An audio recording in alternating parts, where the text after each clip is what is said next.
बिस्मिल्लाहिर्रहमानिर्रहीम।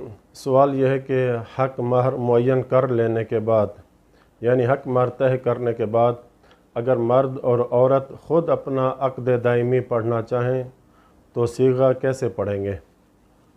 तो जवाब में आयतुल्लाह सिस्तानी फरमाते हैं कि अगर मर्द और औरत ख़ुद अपना सीगा निकाह पढ़ना चाहें तो औरत पहले मर्द को मुखातब करके इस तरह कहेगी हक़ महर मुअय्यन करने के बाद, अनकहतु का नफ्सी अला सदाक़िल मालूम, या यूँ भी कह सकती है अनकहतु नफ्सी मिनका अला सदाक़िल मालूम, या यूँ भी कह सकती है अनकहतु नफ्सी लका अला सदाक़िल मालूम। इनमें से कोई एक पढ़ दे काफ़ी है। बस इसके बाद मर्द कहेगा औरत को क़बिलतु निकाह, तो निकाह दुरुस्त हो जाएगा। कोई लंबे लंबे सीगे पढ़ने की ज़रूरत नहीं है, यही एक सीगा पढ़ दें, निकाह दुरुस्त है। इसी तरह निकाह पढ़ने के हवाले से अगर औरत अनकहतो की जगह पे ज़व्वजतो से निकाह का सीगा पढ़े तो भी दुरुस्त है। मिसाल के तौर पर ज़व्वजतो का नफ्सी अला सदाक़िल मालूम, इस तरह औरत कह दे काफ़ी है। या फिर यूँ भी कह सकती है ज़व्वजतो नफ्सी मिनका अला सदाक़िल मालूम, दुरुस्त है ये भी कहना। या फिर यूँ भी कह सकती है ज़व्वजतो नफ्सी बिका अला सदाक़िल मालूम, ये कहना भी दुरुस्त है। यानी कोई एक सीगा औरत पढ़ दे, निकाह दुरुस्त हो जाएगा। तो इसके जवाब में मर्द कहेगा क़बिलतु तज़वीज, निकाह दुरुस्त है। ये था कि जो मर्द और औरत ख़ुद अगर अपना निकाह पढ़ना चाहें तो इस तरह पढ़ेंगे जो ऊपर बयान किया है। लेकिन अगर दोनों की तरफ से अलग अलग वकील हों निकाह पढ़ने में, यानी औरत का वकील अलग है और मर्द का वकील अलग है, तो ये वकील किस तरह पढ़ेंगे निकाह का सीगा?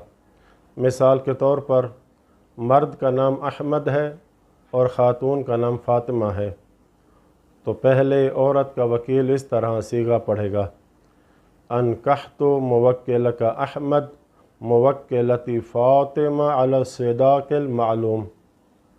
या फिर इस तरह भी कह सकता है अनकहतु मुवक्किलती फ़ातिमा मुवक्किलका अला सदाक़िल मालूम। या फिर यूँ भी कह सकता है अनकहतु मुवक्किलती फ़ातिमा लिमुवक्किलिका अहमद अला सदाक़िल मालूम। तो इसके बाद मर्द का वकील कहेगा क़बिलतु निकाह लिमुवक्किली अहमद अला सदाक़िल मालूम, तो निकाह दुरुस्त है। निकाह में एक सीगा काफ़ी है, तकरार करना ज़रूरी नहीं है मुख्तलिफ़ तरीक़ों से। जैसे बाज़ मौलाना हज़रात निकाह के सीगों में मुख्तलिफ़ तरीक़ों से सीगे पढ़ते हैं, वो तकरीबन 17 या 18 सीगे बनते हैं, तो ये तकरार ज़रूरी नहीं है। सिर्फ़ एक सीगा भी पढ़ दिया जाए निकाह दुरुस्त है। अब अगर मर्द का वली और औरत का वली ख़ुद निकाह का सीगा पढ़ना चाहें तो इस तरह पढ़ेंगे, यानी बाप या दादा ख़ुद निकाह पढ़ना चाहें तो इस तरह पढ़ेंगे। पहले औरत का बाप लड़के के बाप से यूँ कहेगा, अगर दोनों तरफ से बाप हों, यानी लड़की का भी बाप हो और लड़के का भी बाप हो, तो पहले लड़की का बाप कहेगा अनकहतु इब्नका अहमद अला सदाक़िल मालूम। तो जवाब में लड़के का बाप कहेगा क़बिलतु निकाह लिइब्नी अहमद अला सदाक़िल मालूम, तो ये निकाह दुरुस्त है।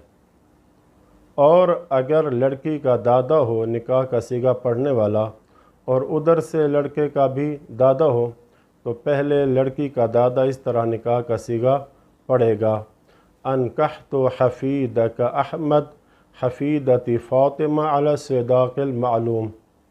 तो जवाब में लड़के का दादा इस तरह कहेगा क़बिलतु निकाह लिहफ़ीदी अहमद अला सदाक़िल मालूम, तो ऐसा निकाह भी दुरुस्त है। और अगर दोनों की तरफ से एक ही वकील हो, यानी मर्द और औरत का वकील वही एक ही है, तो वकील इस तरह पहले औरत का वकील बनकर कहेगा अनकहतु मुवक्किलती लिमुवक्किली अला सदाक़िल मालूम, تو اس کے بعد یہی وکیل شوہر کی طرف سے قبول کرتے ہوئے کہے گا قبلت النکاح لموکلی علی الصداق المعلوم، تو یہ درست ہے۔ آخری بات یہ کہ نکاح کا صیغہ پڑھتے وقت ضروری اور واجب نہیں ہے کہ پہلے خود عورت یا عورت کا وکیل صیغہ نکاح پڑھنے میں یعنی ایجاب میں پہل کرے، یہ ضروری نہیں ہے، بلکہ یہ احتیاط مستحب ہے کہ عورت خود یا اس کا وکیل ایجاب کرے اور بعد میں مرد خود یا اس کا وکیل قبول کرے، نہیں بلکہ شوہر خود بھی پہل کر سکتا ہے، یعنی ایجاب مرد کی طرف سے بھی ہو سکتا ہے اور عورت بعد میں قبول کر سکتی ہے، درست ہے اور یہ جائز ہے۔ مثلا مرد پہلے کہے گا عورت سے زوجتک نفسی علی الصداق المعلوم، پس اس کے بعد عورت کہے گی قبلت، درست ہوگا یہ نکاح بھی۔ ایک اور مسئلہ یہ کہ ایجاب اور قبول کے الفاظ کا ایک دوسرے کے ساتھ مطابقت رکھنا شرط نہیں ہے، بس اگر ایجاب یوں ہو زوجتک اور قبول یوں ہو قبلت النکاح، درست ہے یہ، یا پھر ایجاب یوں ہو انکحتک اور قبول یوں ہو قبلت التزویج، تو یہ بھی نکاح درست ہے، اگرچہ ایجاب اور قبول کے الفاظ کا ایک دوسرے سے مطابق ہونا یہ احتیاط مستحب ہے۔ اب سوال یہ ہے کہ ایجاب اور قبول کے درمیان موالات شرط ہیں یا نہیں، یہ اگلی آنے والی ویڈیو میں اس کا جواب دیا جائے گا انشاءاللہ تعالی۔ وصلی اللہ علی محمد وآلہ بیتہ۔